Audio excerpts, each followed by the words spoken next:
Cette femme, nos amis allemands la reconnaissent peut-être. Elle s'appelle Simone Weil. C'est elle qui, en 1974, a défendu devant l'Assemblée nationale le projet de loi légalisant l'avortement. À l'époque, on compte en France quelque 300 à 400 000 avortements clandestins. Les plus riches partent à l'étranger, les autres se débrouillent. Environ 300 femmes meurent chaque année. Depuis quelques années, l'interdiction de l'avortement est au cœur du débat public. En avril 1971, le Nouvel Observateur publie le Manifeste des 343. 343 femmes très connues, comme Simone de Beauvoir, Françoise Sagan, Catherine Deneuve, Jeanne Moreau, déclarent avoir avorté. En octobre 1972, une jeune Française de 16 ans, Marie-Claire, comparaît au tribunal de Bobigny, en banlieue parisienne, pour avoir avorté clandestinement après un viol. Elle est défendue par Gisèle Halimi, une avocate très engagée dans la lutte pour la libéralisation de l'avortement. Marie-Claire est relaxée. En février 1973, le Nouvel Observateur publie la liste de 331 médecins qui déclarent avoir pratiqué l'avortement.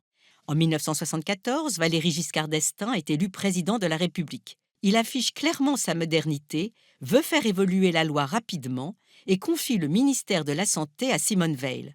À la veille du débat, des manifestants anti-avortement distribuent des tracts violents exhibant des cadavres de fœtus.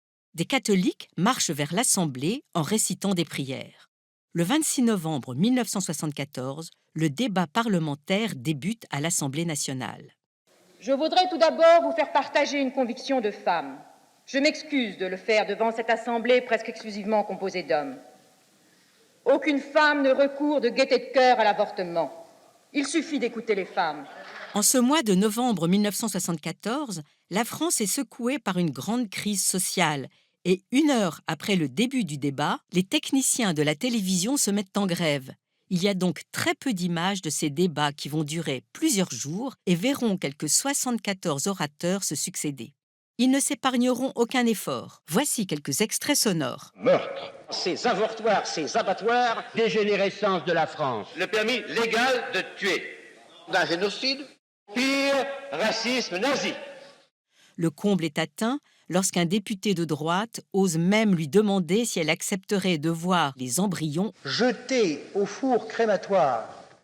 Rappelons que Simone Veil est juive, elle est une rescapée des camps de concentration où elle a perdu ses parents et son frère. L'émotion est à son comble. Tous les Français connaissent cette photo de Simone Veil, la main sur les yeux. Elle dira plus tard qu'elle ne pleurait pas, que cette photo témoigne simplement de son immense fatigue.